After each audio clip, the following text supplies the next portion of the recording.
My job for today is make a washer bottle, and again using some more of this 3.5-inch aluminium. It's not going to be the biggest washer bottle in the world, maybe like, I don't know, it's probably like 1.5 litres, 2 litres capacity, but that'll do because it's not daily driven, so who cares.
The basics of the washer bottle.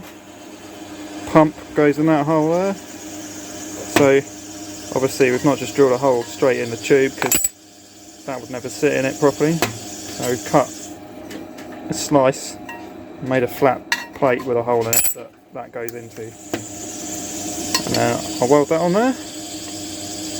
I'll weld the bottom piece on, weld the top piece on with a filler neck in, which we haven't got yet because the company that we ordered it from is slack and hasn't sent it yet, even though it was ordered nearly a week ago.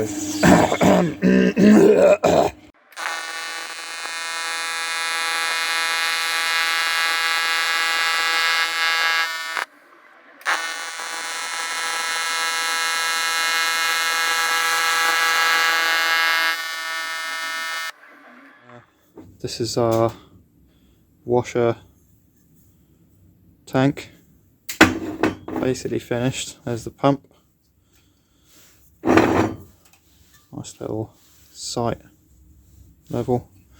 Just got to put the top on it, which I've cut out, and got another one of these filler necks, same as this one. It's going to go on there, look something like that. If we go have a look under the bonnet, you'll see where it goes because it's quite neat.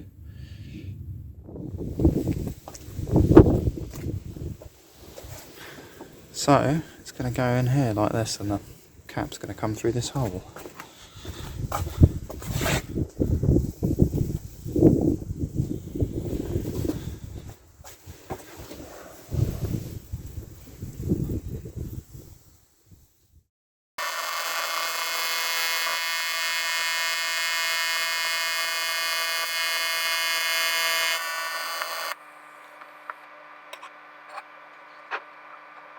Eventually.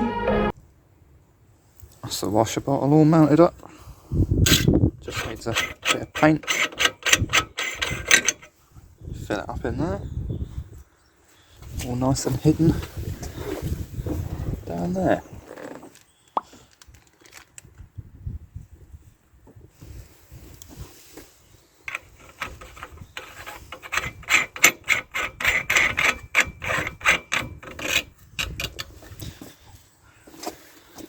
Mount this somewhere over here now.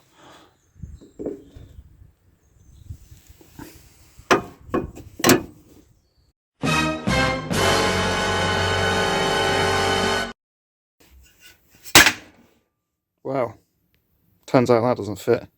I thought I'd measured everything and checked where it needed to go, but obviously I hadn't. So you're an idiot! Gonna make a much smaller one, way simpler, and put it somewhere else, like up on the shock tower. Right, so now I've got to chop this lovely thing apart and salvage some bits. Happy days.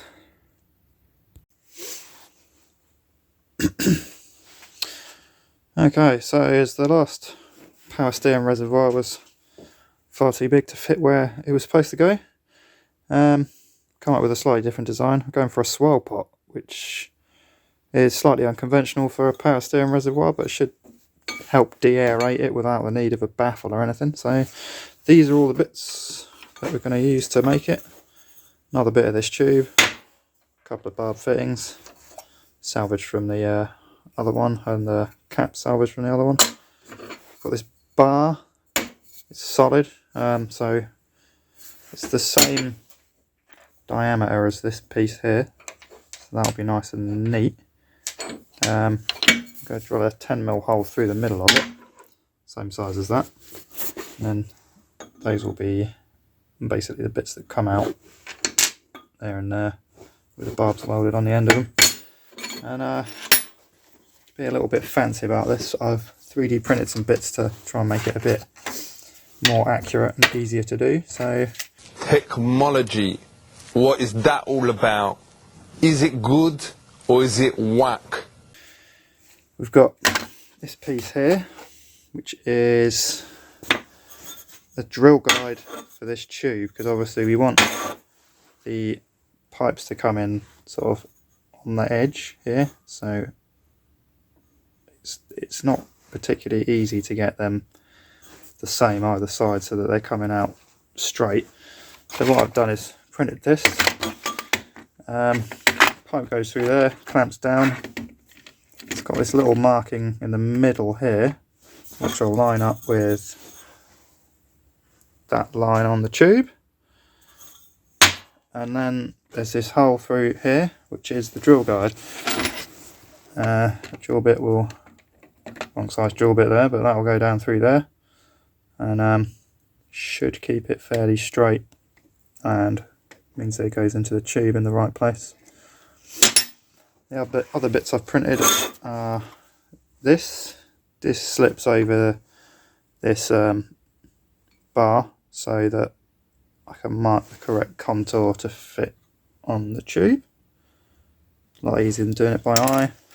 And this here is to just aid in getting, it's another drill guide basically, it's to aid in getting the hole right in the middle of this. So it slips over the end of it, drill bit goes through there again.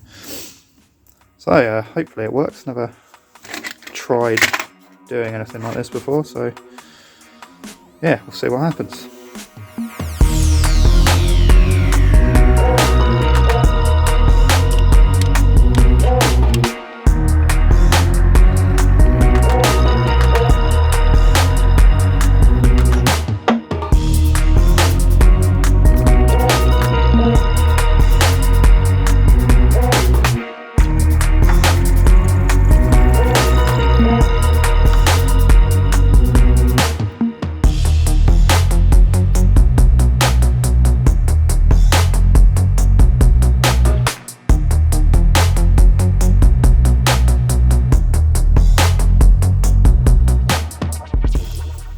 Well, 3D printed jigs that I made work nicely.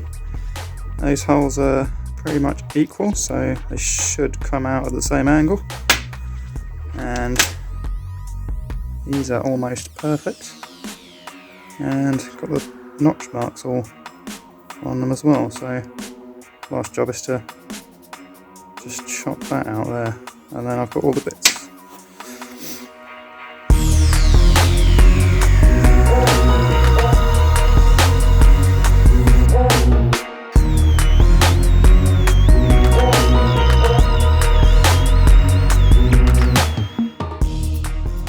There's one finished power steering swirly boy. Yeah.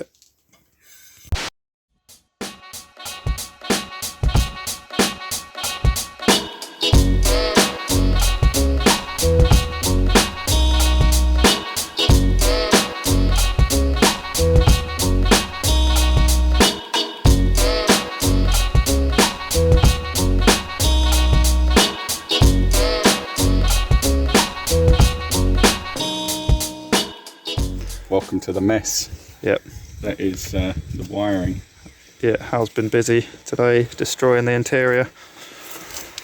All the heater stuff's out, and now we're going to start the lovely job of wiring, which is probably the scariest job on the list. So everything's pulled back from the engine bay. No wires left under there now. And It's got to take out yeah. the EZK, yeah, the old ECU, old computers, yeah. stock ones. Disconnect the all the ground wires from here, so I can then pull the main dash wiring all out, because we probably won't need. No, we won't need much of it. No. And then we'll remove whatever we don't need and Splice in whatever we do need. yeah. So this is our new heater core. Nice little bit of kit. And that is what came out, and that's what it's replacing. So now we've got the space in the car. Probably going to mount this bad boy in here, something like that, and then have two of the ports running to the top to heat the windscreen. That will go through this vent here. Don't know if you can see that. And then the other two, one of them will run to the feet of the driver and one to the little fan on the side there. This is the plate where the heater matrix plumbs through the firewall. Trimmed it down a bit. It did have a huge piece coming up here, which we don't need. So what we're going to do is we've got these two fittings. Yeah, because the pipe that comes off the car is going to be bigger than the pipes that need to go to the heater matrix. Exactly. So we're going to cut this one in half and this one in half, and then make a couple of plates up that we can weld these two halves onto the outside too. So then they will come through the padding and stuff that goes on there. And then weld tack that to this plate. And then on the back, weld these two. So we've got half of that sticking out the back for the heater matrix, for the heater core, I guess, inside the car.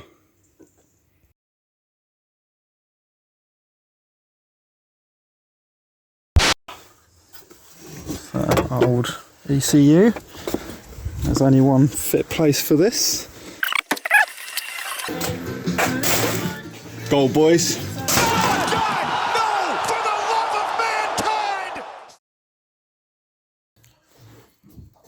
Yeah, do a little bit more work on this. A couple of bungs for O2 sensors or something. Got a couple of O2 buses on there, so I just need to weld them on, and this is an opportunity to try out my fancy new torch. Ooh, ooh.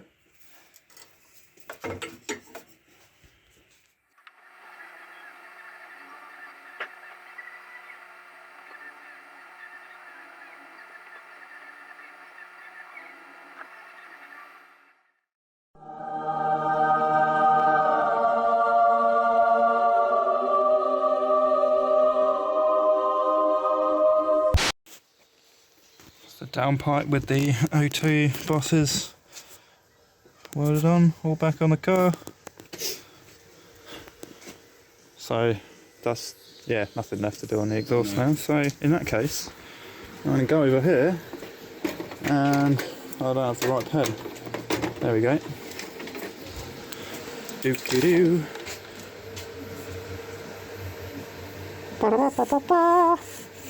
Bosh. And the heater matrix is getting there. Yeah, that's done as well. Well, it's not, because it's not mounted. Oh, yeah. I'll cross that off when that's got a bracket and is on the car.